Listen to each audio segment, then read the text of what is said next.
वो आपके फोन पे बात भी करवा देगा और आपको आपकी मंजिल तक भी पहुंचा देगा। खाना खाते हुए सवेना उससे बहुत से सवाल कर लेती है, जिससे कि अगर बिली आपको रास्ते में मिला था तो वो आपको घर तक क्यों नहीं ले आया। तब कीथ की वाइफ उसे कहती है वो तो खुद बेचारा पैदल था, वो अपनी दोस्त की हेल्प के लिए वापस रोड की तरफ जा रहा था। उसने बस हमें घर का एड्रेस बताया और वो चला गया। लेकिन सवेना के सवाल तो खत्म होने को ही नहीं आ रहे थे। उसके सवालों से तंग आकर ये सब अपने अपने वेपन्स निकाल लेते हैं गुस्से में सवेना को मारने के लिए। पर तभी दरवाजा नॉक होता है और यहाँ एक अच्छा खासा हड्डा कटा इंसान उनके घर पे आ जाता है, जिसे देखते ही ये चारों घबरा गए, क्योंकि ऐसे इंसान से लड़ना, उसका मुकाबला करना और उसे मारना इनके लिए हमेशा मुश्किल हो जाता है। ये जूलियन का फियांसी है।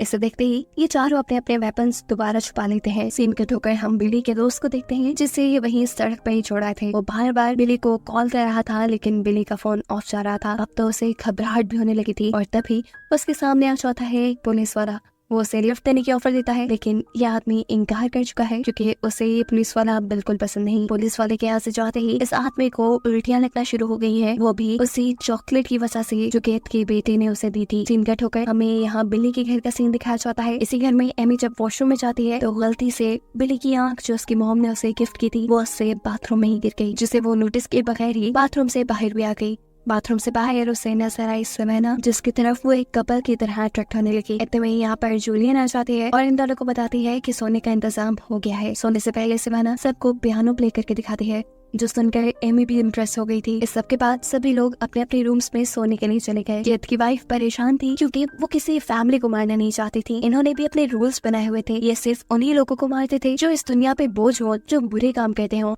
इन्होंने कभी हंसती खेलती फैमिलीज को नहीं मारा था और आज ये लोग यही काम करने जा रहे थे। तब कीथ अपनी वाइफ को रिलैक्स करते हुए कहता है इनके बारे में ज्यादा नहीं सोचो, ये लोग भी इस दुनिया पे बोझ ही हैं। देखो क्या लाइफ स्टैंडर्ड है इनका, ना कोई लाइफ का एम ना गोल। तुम परेशान मत हो, सब कुछ ठीक हो जाएगा। इसके बाद कीथ अपने बेटे के पास जाता है, जिसके बारे में हमें पहले से ही पता है कि वो बहुत ज्यादा जज्बाती है। वो अपने बेटे से कहते हैं कि जूलियन को तुम मार लेना, लेकिन उसके फियांसे को मैं मारूंगा क्योंकि वो एक ताकतवर इंसान है। मेरे सिग्नल देने से पहले तुम्हें कुछ उल्टा सीधा नहीं करना, वरना गड़बड़ी भी हो सकती है। यहाँ सवेना के रूम में एमी थी, जो इस टाइम सवेना के अवार्ड्स दिख रही थी, जो सबके सब उसने तीर अंदाजी में जीते थे। उसका निशाना बहुत पक्का था। ये लोग यही बातें कर रहे थे कि दूसरी तरफ हम देखते हैं कि कीथ अब पहुंच चुका है सवेना और जूलियन के डैड के रूम में उन्हें मारने के लिए। जूलियन को डैड को जैसे ही अपने कमरे में हलचल महसूस होती है तो वो डरकर चीख मारने की कोशिश करते हैं, लेकिन इतने में ही कीथ उनके मुंह के अंदर कुल्हाड़ी मार के उन्हें हमेशा के लिए खामोश कर देता है। घर के बाहर कीथ का बेटा जूलियन के फियांसे के ऊपर अकेला ही हमला कर देता है। ठीक उसी वक्त जब वो उल्टी कर रहा था, पीछे से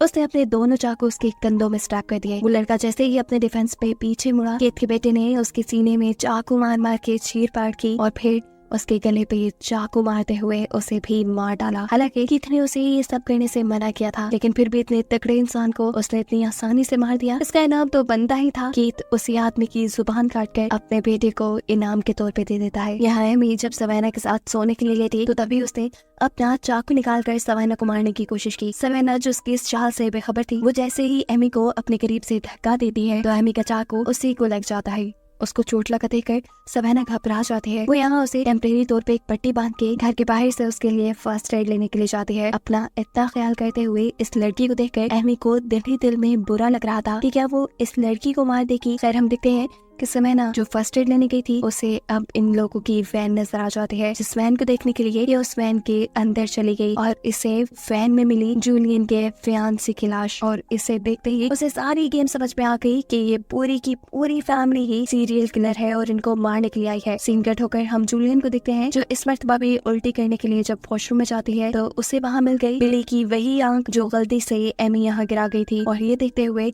उसने भी ये बात जान ली कि जरूर यहाँ कुछ गड़बड़ है, की जान खतरे में है।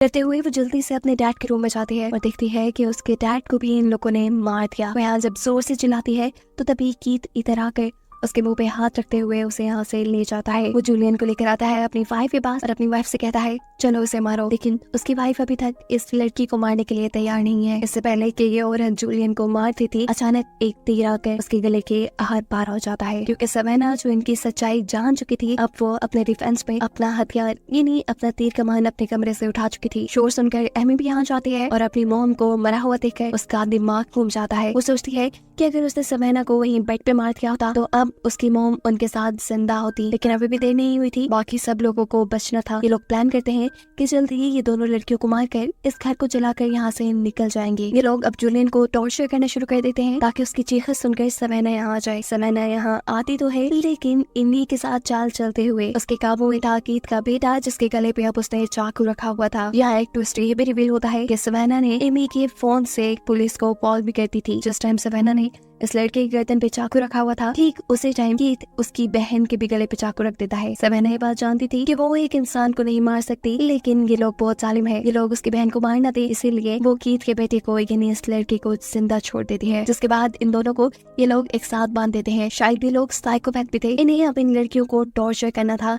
इसलिए कीथ अब जूलियन के फियांसे की जुबान को फ्राई करके लेके आता है और इन दोनों को टॉर्चर करके ये खाने को कहता है। जूलियन जब ये खाने से मना करती है तो कीथ उसका अंगूठा ही काट कर चूसने लग जाता है। और जब वो आया सवेना के पास और उसने सवेना को ये खाने को बोला तो यहाँ सवेना उसे डिस्ट्रैक्ट करने के लिए ये बता देती है कि तुम्हारी बेटी लड़कियों में इंटरेस्टेड है और ये बात शायद तुम नहीं जानते। ये सुनते ही कीथ पागल हो जाता है और अपनी बेटी से ही लड़ने लग जाता है। इस तरह सवेना को कुछ टाइम मिल गया अपने आप को बचाने का। फ्री होते ही उसने मौका पाते ही यहाँ से फॉग उठाया और कीथ की आंख में घुसा दिया। कीथ सच में एक साइकोपैथ अजीब आदमी था। आंख में फॉग लगने से कितना दर्द होता है, लेकिन वो यहाँ बेदर्दी से इसी फॉग से लगी अपनी आंख बाहर निकाल कर खुद ही खा जाता है। इनकी इसी लड़ाई के दौरान यहाँ पर आ जाता है बिली का वो दोस्त जिसे ये लोग सुबह रोड पे छोड़ाए थे। उसे पता चल गया था कि जरूर कुछ गड़बड़ है। यही चेक करने के लिए तो वो बिली के घर आया था और यहाँ ये सब माहौल देखकर वो अब कीथ से लड़ने लग गया। दूसरी तरफ हम देखते हैं कि कीथ का बेटा जो इनके पूरे घर पे मिट्टी का तेल छिड़क रहा था, वो भी इस आदमी को देखते हुए घर के अंदर आ जाता है, जिसे काबू करती है सवेना। सवेना पहले उसकी गर्दन पे चाकू रखते हुए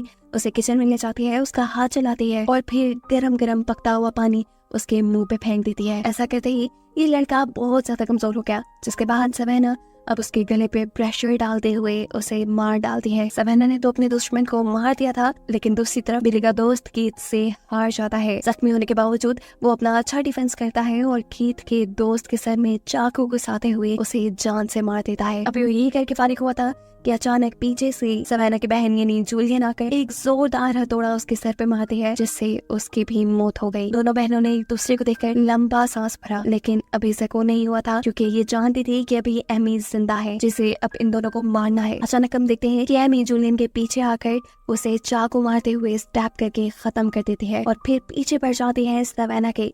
अपनी जान बचाने के लिए अपनी तीर कमान से सवेना उसके ऊपर हमला करने वाली थी, जिससे बचने के लिए एमी घर से बाहर भागते हैं।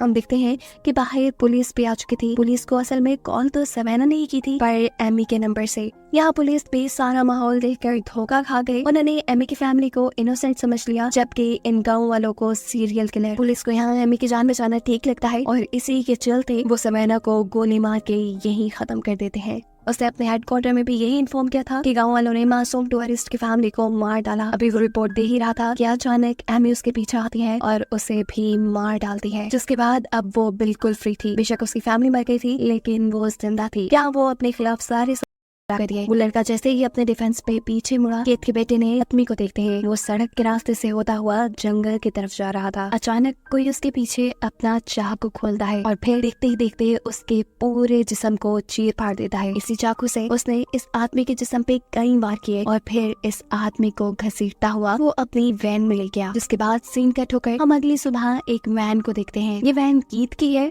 जो अपनी फैमिली के साथ जंगल में कैंपिंग के लिए आया है। कीथ अपनी फैमिली के लिए खाना बनाता है और सभी खाना खाना शुरू कर देते हैं, लेकिन उसकी बेटी एमी आज खाना खाने से इनकार कर चुकी थी। वो फोन पर किसी से बात करते हुए दूर जंगल में चली जाती है, जबकि यहाँ इनके पास आते हैं यही करीब रहने वाले दो आदमी। ये दोनों कीथ से अपने एक साथी का पता पूछ रहे थे, उसी आदमी का जिसका मर्डर रात में हमने होता देखा है। जवाब में कीथ कहता है नहीं सॉरी, हमने किसी को नहीं देखा, हम तो बस अभी कैंपिंग के लिए आए हैं। साफ जाहिर था कि कीथ इन्हें इग्नोर कर रहा है, लेकिन तभी कीथ का बेटा आकर इन दोनों को दे देता है चॉकलेट्स। ये दोनों ही वो चॉकलेट रख लेते हैं और इतनी ही देर में कीथ की बेटी एमी भी यहाँ जाती है। कीथ एमी से कहता है जाओ जाकर वैन में बैठो। अब एमी को देखते ही ये दोनों लड़के कीथ से कहते हैं क्यों ना हम आपकी वैन को देख ले, हमें शक है कि हमारा साथी आपकी वैन में होगा। कीथ बड़े ही आराम से दिमाग लगाते हुए ये सिचुएशन हैंडल करता है और उन दोनों आदमियों से कहता है माफ करना, लेकिन अभी हम जरा जल्दी में हैं। ये सुनकर दोनों आदमी चुपचाप अपनी गाड़ी में बैठकर चले जाते हैं और ये लोग भी जल्दी जल्दी अपना सामान पैक करके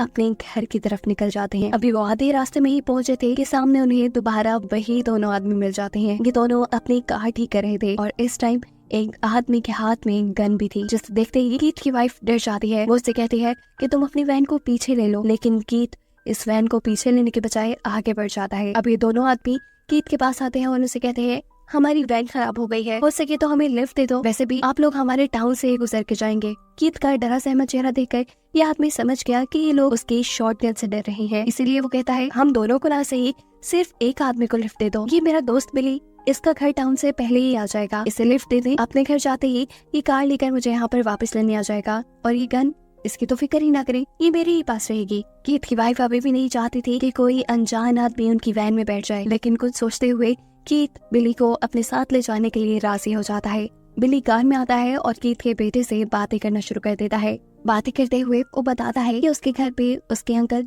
और उनकी 2 बेटियां रहती हैं, जो इन सब को देखते ही इनका अच्छा वेलकम करेंगी, क्योंकि मेहमानों का आना उन्हें पसंद है। इस टाइम कीथ के बेटे के हाथ में एक नोट पैड था, जिसे वो छीन लेता है और ये देखकर अब वो हैरान परेशान है, क्योंकि ये नोट पैड है उसके उस साथी का जो रात से गुम है और हम ये बात जानते हैं कि वो मर चुका है।